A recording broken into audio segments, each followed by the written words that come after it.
I'm Laurah Norton, and this is One Strange Thing, the show where we search the nation's news archives for stories that can't quite be explained.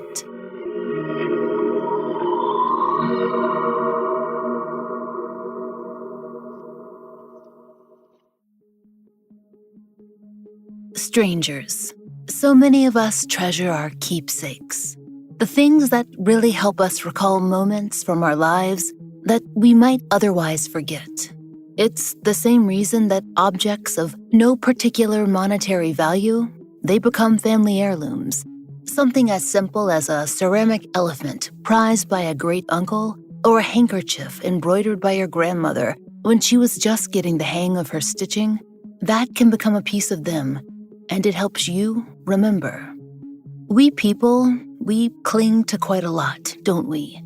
Maybe we hold on to our old diaries or our yearbooks, which are almost like messages from spirits of our younger selves, often really embarrassing ones. And that's one kind of bond. And then there are the things that we can't quite bear to throw away. We store VHS tapes of home movies that no one has bothered to digitize, in the same way that our ancestors displayed photos of relatives so far flung that no one could quite remember their names. Maybe it's simply that those connections, they feel like touching another world, or like a sort of time travel.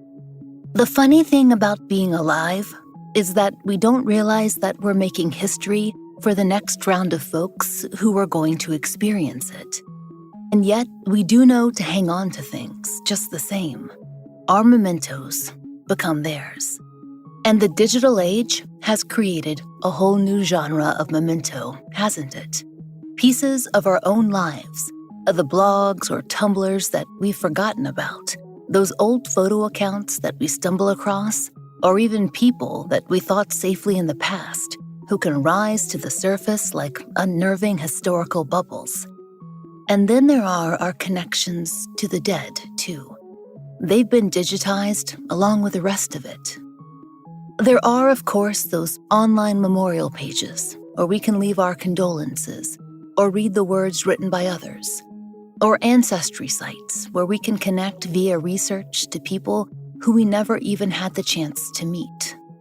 But there are more personal artifacts, too, that our friends and our family leave us. Their personal social media profiles, their voice messages, their videos, their text messages, their emails.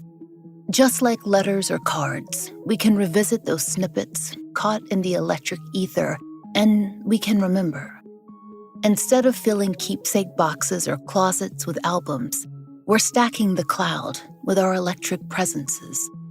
And those, they can be revisited by friends and family for as long as a server is up or a company is afloat or a message is saved.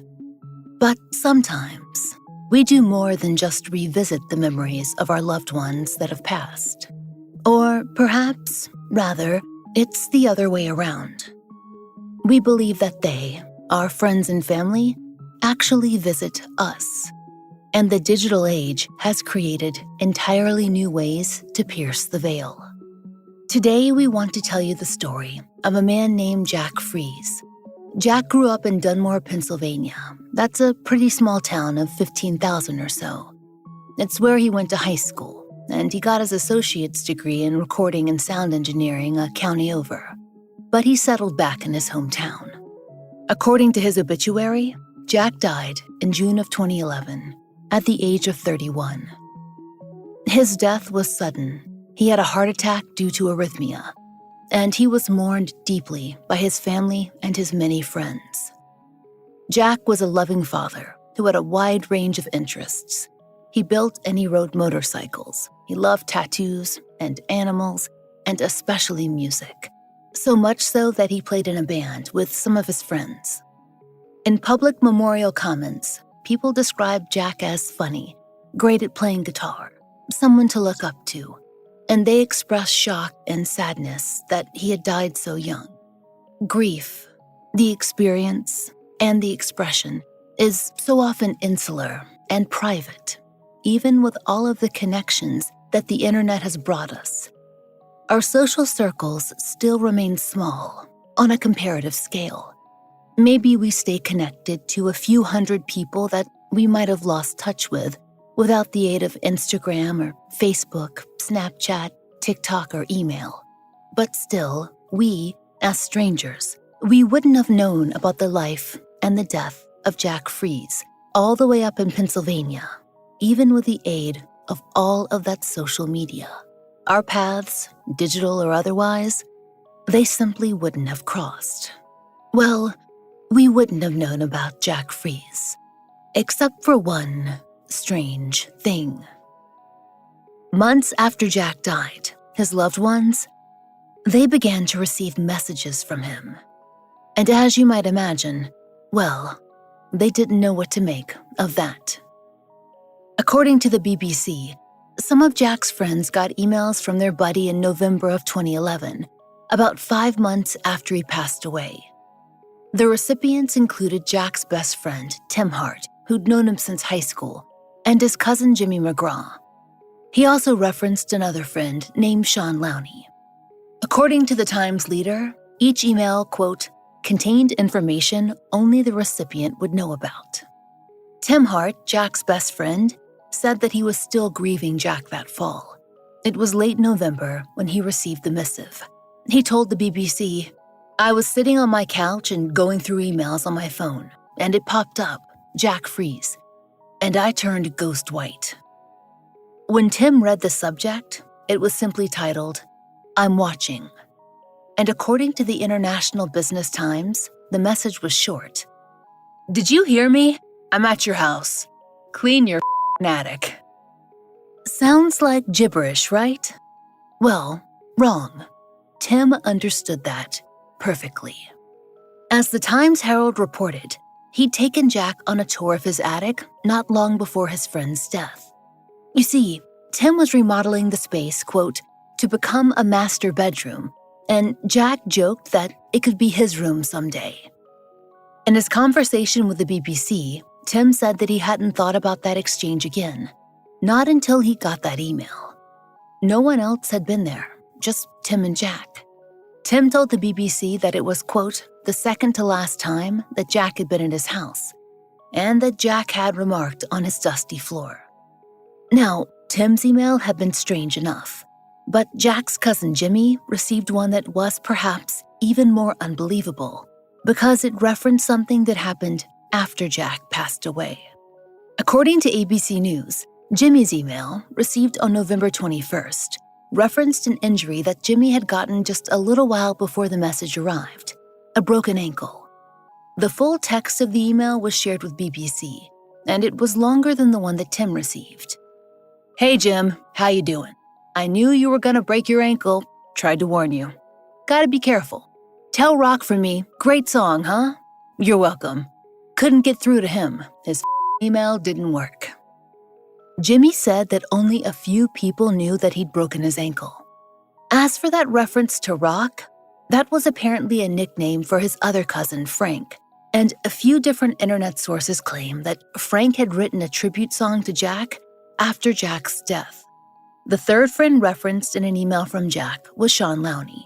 It's unclear whether Sean personally received a message or whether it was contained in a second email sent to Jack's cousin Jimmy. The reporting remains hazy on that point.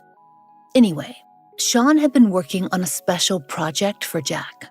According to the Times Herald, Sean, quote, was making a guitar for Froese, who'd requested a special wood that was difficult to work with. Apparently, Jack's cousin Jimmy had chosen to place that unfinished instrument in Jack's casket. The story of Sean's email was related by Jack's mother, Patty, who told the paper that Jack said, quote, he was sorry about the wood.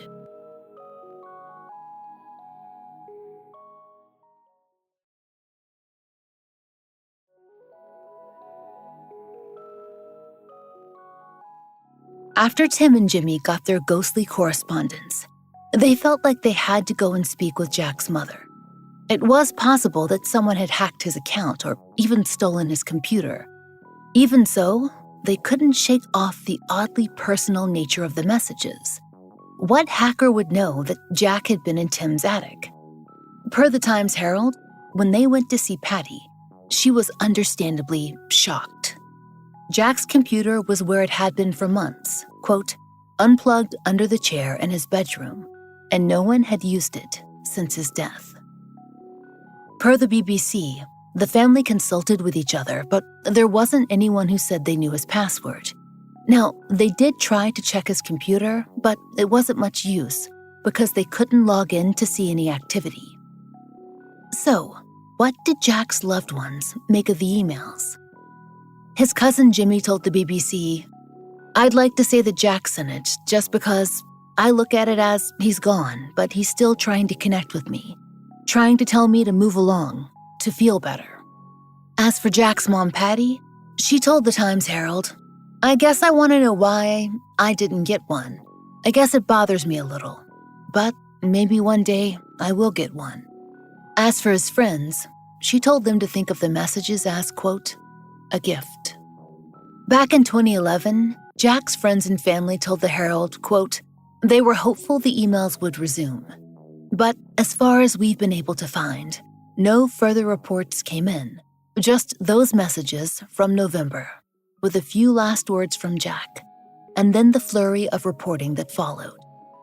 Now, there has been much speculation about the nature of those emails, how they could possibly arrive, and who sent them, and the theories as to what exactly happened. The first is, of course, that the source was truly Jack, and that he somehow reached his friends from the beyond in a way that suited him, to give them a little comfort after his sudden death. The other theories are more mundane. None have ever been proven, even after all these years, but they are worth mentioning because skeptics have discussed these emails for more than a decade. According to The Conversation, Jack could have signed up for a posthumous email service, as such things do actually exist. NBC reported that the first such service began back in 2009. As The Conversation wrote, these programs are, quote, designed to send pre-prepared messages on your behalf after your death. For some of the services, a relative or friend has to trigger the emails by, quote, contacting the service to let them know that the user has died. Others require the user to log in at set intervals or reply to periodic emails. Now, strangers, if the user does not do that, the service will automatically assume that death has occurred, and it will launch its posthumous email schedule. We can imagine that causing all sorts of problems if, like us, you were prone to forget to do things. But either way, this sort of subscription seems highly unlikely in Jack's case. The Conversation pointed out the same issue that we noticed right away. The system is predicated on a subscriber setting up the emails before their death. That would have worked for the message to Tim about the attic, and even about the guitar and the wood. But what about Cousin Jimmy's ankle? He didn't break it until months after Jack had passed away. Another option is that someone close to Jack did figure out his password and simply logged in from another computer. And it would have to be someone close to him to know some of the things that were mentioned in those emails. How would they know? Well, as some Redditors have speculated, maybe Jack told the story about Tim's attic to someone else, and anyone in Jack's close circle might have known about Jimmy's ankle. And, in fact, you wouldn't even have to access Jack's email account itself to make it seem like the email had come from him. Not if you spoofed the account. According to Fortinet, email spoofing has been around for a long time, and it was easier to spoof in 2011 than it is today. Basically, quote, email spoofing takes advantage of the fact that email, in many ways, is not very different than regular mail. Each email has 3 elements: an envelope, a message header, and a message body. An email spoofer puts whatever they want to in each of those fields, not just the body and the 2 fields. So basically, they can manipulate the information in a number of the fields, and, quote, when the email hits the target inbox, the email program reads what is in those fields and generates what the end user sees. To simplify, that means that an email from Jack Froese could really have been an email from anyone. But if it was, well, why? As we said, it would have had to have come from someone who knew Jack well. Why send those few messages and then stop? Why avoid his family altogether? Does that choice point to a friend? Was it a prank or an attempt to offer a little comfort? Ultimately, Jack's best friend, Tim Hart, he didn't care. Though he was shaken at first, in the end, he was glad he got that email. He told the BBC that if someone was pretending to be Jack, he'd rather not know for sure. If somebody's joking around, I don't care, because I take it whatever way I want. And the way that Tim wanted to take it was that his friend was reaching out one last time to razz him about his attic. Because, well, that was something that Jack would do. The story of Jack Froese is not unique, at least when it comes to communication after death. A writer, Peter Fenton, he's been tracking similar stories since the 1990s, and he found many of them discussed on Art Bell's famous paranormal radio shows. As he wrote in 1999, Brad Steiger, who was a regular guest on Art Bell's talk show, has said that, quote, high-tech messages from the dead should come as no surprise. Fenton actually detailed Steiger's research on this subject quite a bit. And according to Fenton, Steiger explained that, quote, phone calls from the dead have been recognized for decades by the paranormal community, and there are many audio tape recordings containing the voices of deceased persons. In a sense, emails simply represent a technological advance over other forms of communication. It's simply a fact that the dead want to communicate with the living. Apparently, Steiger was collecting such missives from all over the world, ranging from absolutely terrifying threats to mundane reminders to do the chores. A real range of human experience there. But a few examples in particular stuck out. One was the story of a grad student who'd been struggling after his mentor died.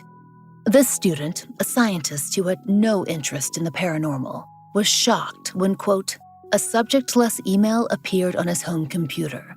It contained a message from the professor assuring him that he was on the right course, with knowledge of the grad student's work that could only have come from his kindly mentor. And apparently, this student, he was set on finding a, quote, scientific explanation for that message. Except he couldn't.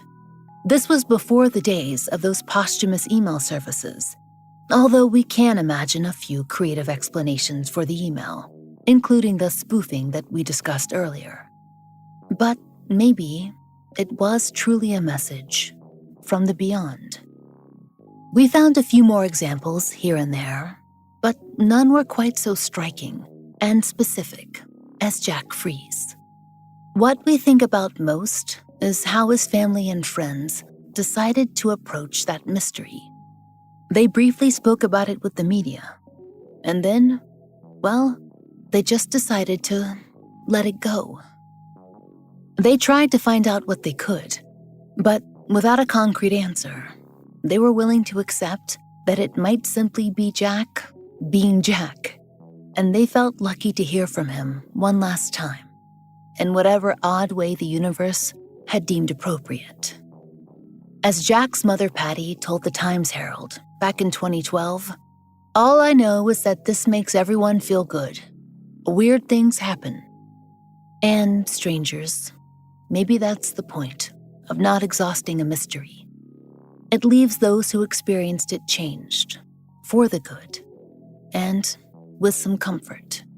After all, in an age when the digital world and its footprints and its artifacts often haunt us in the worst way, to have them hold something dear to us instead, well, that does feel special. And we agree, we'd just as soon let it rest, too. We hope you'll join us next time for another premium exclusive episode of One Strange Thing. Oh, and if you wouldn't mind, please take a moment to rate and review our podcast in your favorite app. It helps us to find more listeners.